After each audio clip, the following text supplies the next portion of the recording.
감사합니다. 아멘. 오늘도 저희 모두를 건강한 모습으로 예배 자리에 나오게 해주심에 감사합니다. 아멘. 이번 예배를 통해 저희가 입술이 부정했고 불순종의 나날을 보내기도 한 저희들을 청결하게 하시옵소서.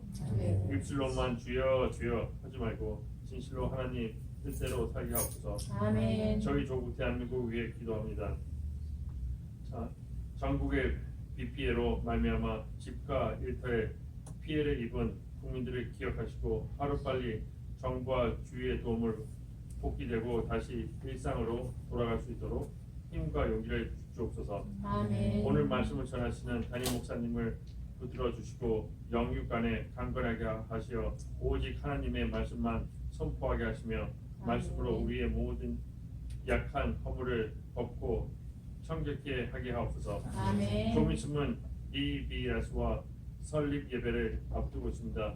모든 일이 잘 마무리될 수 있도록 함께하여 주시옵소서. 아멘. 그리고 각 처소에서 봉사하는 손길을 기억하시고 축복하여 주시옵소서. 아멘. 우리 모두 매일 주님의 앙모하는 자가 되게 하옵소서. 아멘. 예수님의 이름으로 드렸습니다. 아멘.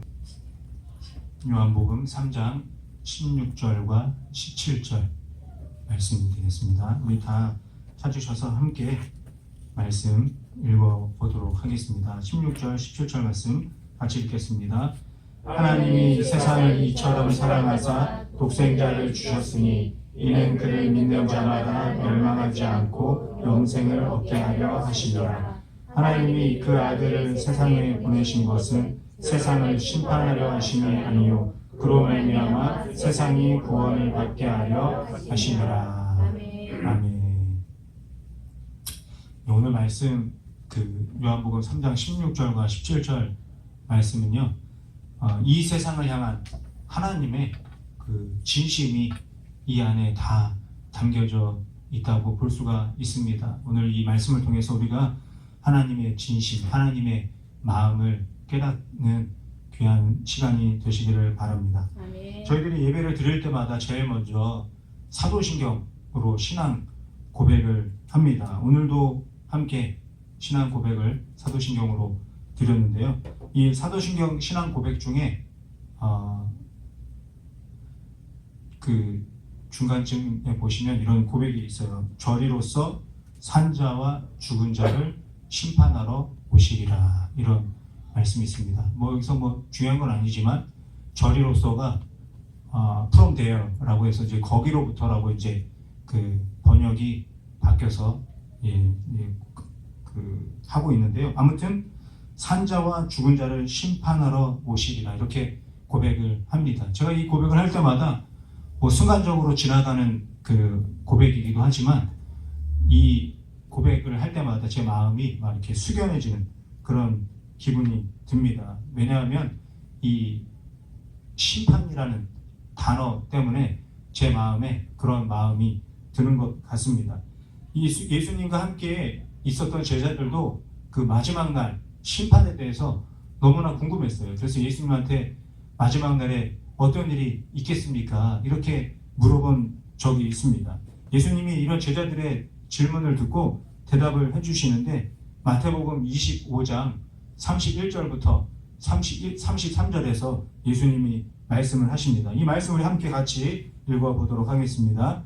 인자가 자기 영광으로 모든 천사와 함께 올 때에 자기 영광의 보좌에 앉으리니 모든 민족을 그 앞에 모으고 각각 구분하기를 목자가 양과 염소를 구분하는 것 같이 하여 양은 그 오른편에 염소는 왼편에 두리라, 이렇게 말씀하고 있습니다. 심판은 분명히 있다, 이렇게 이야기를 하고 있습니다. 제가 심판이라는 단어를 보고서 기분이 좋든지 좋지 않든지 저하고는 상관없이 심판은 반드시 있다, 이렇게 말씀하십니다.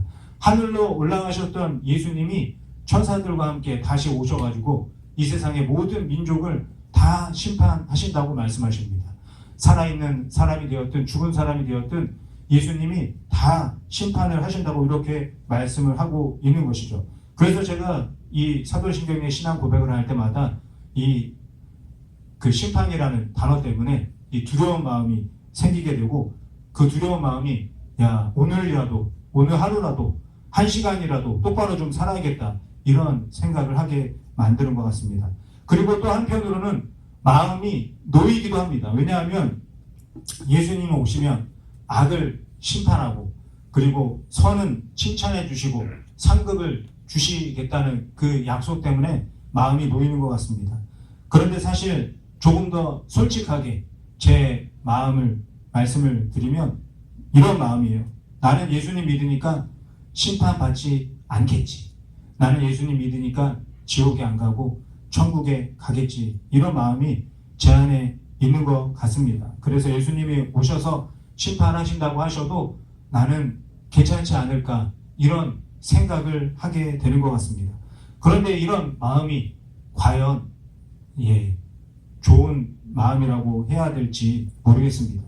하나님의 심판이라는 말을 하시는 하나님의 마음은 과연 어떤 마음일까요? 그 하나님의 마음, 하나님의 진심이 무엇인지 오늘 말씀을 통해서 함께 은혜를 나누도록 하겠습니다.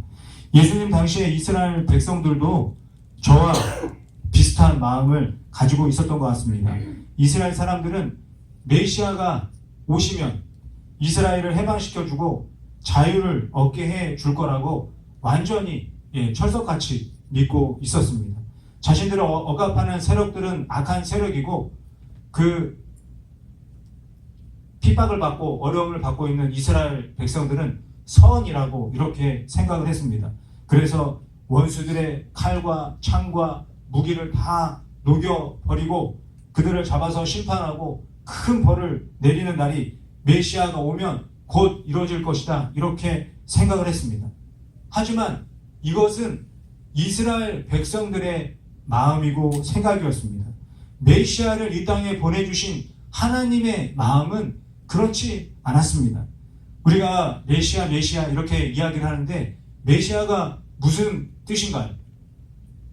메시아가 기름 부음을 받았다 뭐 이런 뜻입니다.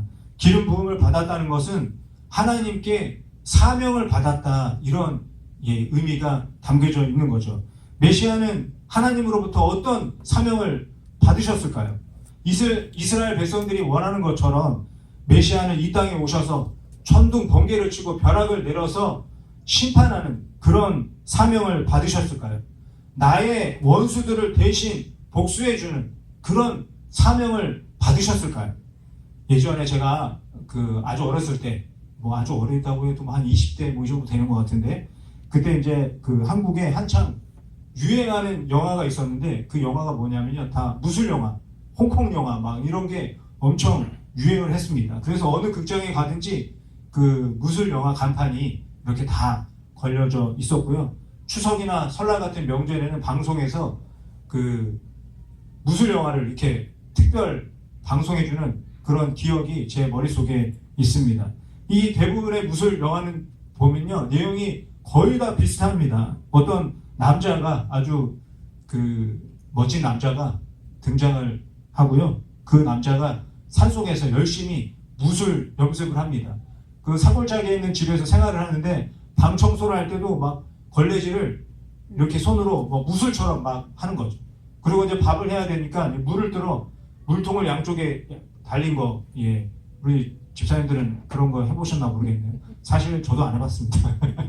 그런데 아무튼 물통을 들고서 산골짜기에 내려가서 물을 들고 그 물을 한 방울도 흘리지 않으면서 다시 산꼭대기에 집으로 올라갑니다. 이 모든 게 사실은 그 사부님이 계획하고 있었던 무술 훈련이었죠. 그리고 이제 열심히 훈련하는 그 제자를 보면서 사부님이 마침내 특별 무술을 알려줍니다. 특별 무술을 알려주면 이 제자가 막 눈물을 흘리면서 사부님한테 막 감사를 하죠. 감사하면서 무술을 마지막까지 열심히 배웁니다. 그리고 이 제자가 드디어 다 배우고 산에서 하산을 하게 됩니다.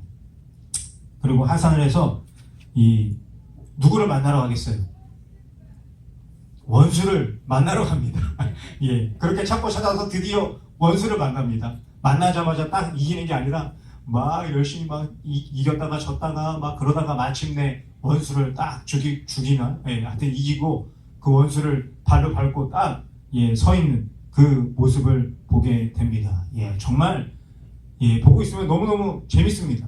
예, 그런데 저는 그런 영화를 볼 때마다 마지막에 좀 이상하다 이런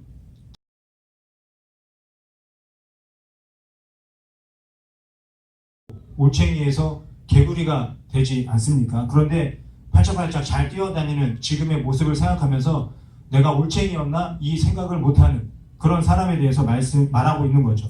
지난날에 너무나 부족하고 어려웠었던 그때는 기억을 전혀 못하고 처음부터 이렇게 개구리가 된 것처럼 잘난 척하는 그런 사람들에 대해서 비유하는 속담입니다.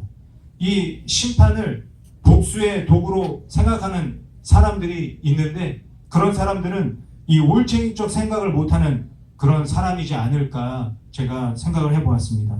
나의 실수나 나의 잘못은 전혀 기억하지 못하고 다른 사람의 잘못은 하나하나 다 기억하고 평가하고 판단하는 그런 사람이지 않을까 생각이 듭니다.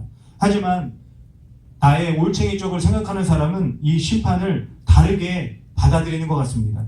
심판을 복수의 도구로 생각하기보다는 나도 올챙이와 같은 그런 때가 있지 않았나 이렇게 자신의 삶을 돌아보고 점검하는 기회로 삼는 것 같습니다. 내 기준을 가지고 다른 사람을 평가하고 심판해도 되는 걸까요?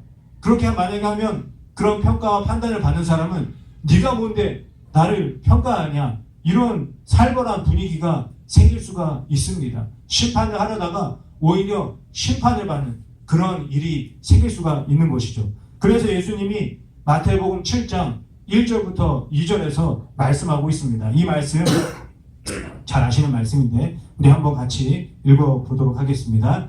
비판을 받지 아니하려거든 비판하지 마.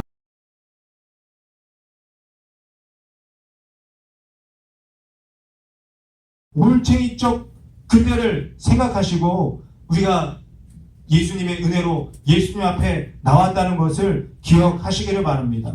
나에게 오신 예수님이 원수에 대한 복수가 아니라 사랑으로 심판해 주셨기 때문에 저와 여러분이 하나님의 나라 백성이 되었다는 것을 믿으시기를 바랍니다. 아멘. 사랑의 심판으로 구원 얻은 저와 여러분은 복수와 같은 심판을 기대해서는 안 되겠습니다.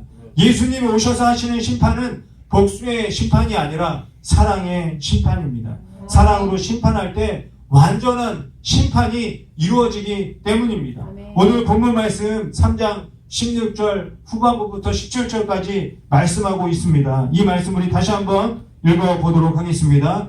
이는 그를 믿는 자마다 멸망하지 않고 영생을 얻게 하려 하심이라. 하나님이 그 아들을 세상에 보내신 것은 세상을 심판하려 하심이 아니요 그로 말미암아 세상이 구원을 받게 하려 하심이라. 예수님을 이 땅에 보내주신 하나님의 진심이 이 말씀에 담겨져 있습니다. 이 세상 모든 사람들이 심판을 받고 형벌을 받는 것은 하나님의 마음이 아닙니다. 세상의 심판자 되신 예수님을 이 땅의 모든 사람들이 다 믿고 구원을 얻는 삶을 살기를 원하십니다. 이 세상 모든 사람들이 다 영생을 얻기를 원하고 계십니다. 그렇다면 하나님이 사랑만 말씀하시지 왜 심판을 말씀하시는 것일까요? 천국만 만들지 왜 지옥까지 만들어 놓으셨을까요? 하나님 더 신을 말씀하시는 이유는 심판을 하는 것이 아니라 제발 받지 말라고 말씀하고 계시는 것입니다. 지옥도 마찬가지입니다. 하나님은 이 세상 어느 누구도 지옥에 가기를 원치 않으십니다. 모두 다 천국에 오기를 원하십니다. 모두 다 천국을 누리며 하나님과 영원토록 사랑하며 살기를 원하십니다. 베드로후서의 사랑의 사도 이렇게 고백하는 말씀이 있습니다. 베드로후서 3장 8절부터 9절 말씀인데요. 우리 이 말씀 같이 한번 하나님의 마음이라고 읽어보겠습니다. 사는 자라 주께는 너가 천년받고 천년이 너 같은 이를 잊지 말라. 주의 약속은 어떤 이들이 어디로 생각하는 것 같이 된 것이 아니라 오직 주께서는 이를 대하여 오래 참으사 아무도 멸망하지 아니하고 다 회개하게 이를 원하시느니라.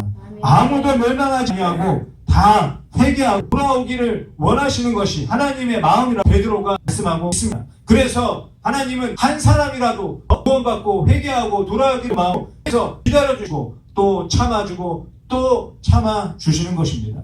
그럼에도 불구하고 베드로후서 3장 10절부터 13절에는 심판이 있다 이렇게 말씀하고 있습니다. 제가 한번 읽어보겠습니다. 그러나 주의 날이 도둑같이 오리니 그날에는 하늘이 큰 소리로 떠나가고 물질이 뜨거운 불에 풀어지고 땅과 그 중에 있는 모든 일이 드러나리로다. 이 모든 것이 이렇게 풀어지리니 너희가 어떠한 사람이 되어야 마땅하냐. 거룩한 행실과 경건함으로 하나님의 날이 임하기를 바라보고 간절히 사모하라. 그날에 하늘이 불에 타서 풀어지고 물질에 뜨거워지려니와 우리는 그의 약속대로 의가 있는 곳인 새 하늘과 새 땅을 바라보도다.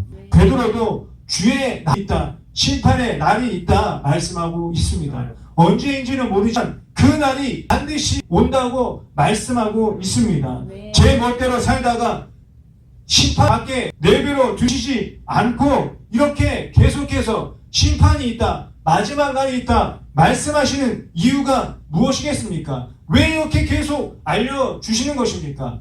이 세상의 모든 사람들을 사랑하시기 때문입니다. 아멘. 사랑하는 모든 사람들이 심판받지 말라고 마지막 날의 심판을 계속해서 알려주고 계시는 것입니다. 아멘. 제가 미국에서 지내는 동안에는 운전을 하다가 이런 거를 본 적이 없는 것 같아요. 그런데 한국에서는 그 하이웨이를 달리다 보면요, 이런 걸 볼 수가 있습니다. 전방 뭐 1km 아니면 2km 앞에 단속 카메라가 있습니다. 이런 그 사인을 많이 볼 수가 있습니다. 왜 이렇게 사인을 써 놓았을까요? 그냥 내버려 두고 카메라에 찍히게 놔두지 왜 이렇게 저렇게 미리 알려주는 것일까요? 왜 그러겠습니까? 카메라에 찍히지 말라는 거죠. 카메라에 찍히지 말고 안전하게 운전하라 이렇게 미리 알려주는 것입니다. 하나님께서 심판과 멸망을 말씀하는 이유도 마찬가지입니다. 어느 누구도 심판과 멸망에 들어오지 않기를 바라는 하나님의 마음이 그 말씀 속에 담겨져 있는 것입니다. 하나님은 저와 여러분을 이처럼 사랑하시기 때문에 계속해서 미리 알려주시는 것입니다. 귀 있는 자는 듣고 깨닫기를 원하고 계시는 것입니다. 이것은 제 생각을 말씀드리는 것이 아닙니다. 하나님께서 말씀하는 것이고 하나님께서 원하시는 것입니다. 원수까지도 사랑하셔서 목숨까지 바치신 예수님이 말씀하고 있는 말씀입니다. 사랑하는 성도 여러분, 이제 말씀을 마치겠습니다. 하나님께서 멸망하기 원하는 사람은 이 세상에 아무도 없습니다. 멸망하지 않고 영생을 다 얻기 원하는 것이 하나님의 마음이고 하나님의 진심입니다. 하나님의 사랑은 영원토록 변함이 없기 때문입니다. 하나님의 사랑은 그 누구에게도 차별하지 않으시기 때문입니다. 다른 어떤 말씀보다 이 말씀을 꼭 기억하시기 바랍니다. 십자가에서 모든 것을 다 이루어주신 놀라운 은혜와 구원을 전하고 나누는 것이 바로 세상을 사랑으로 심판하는 것임을 기억하시기 바랍니다. 어느 누구도 멸망하지 않고 영생을 얻기 원하시는 하나님의 진심을 모든 사람들에게 전하고 살아가는 저와 여러분이 되시기를, 그리고 하와이 순복음교회가 되기를 예수님의 이름으로 간절히 축원드립니다.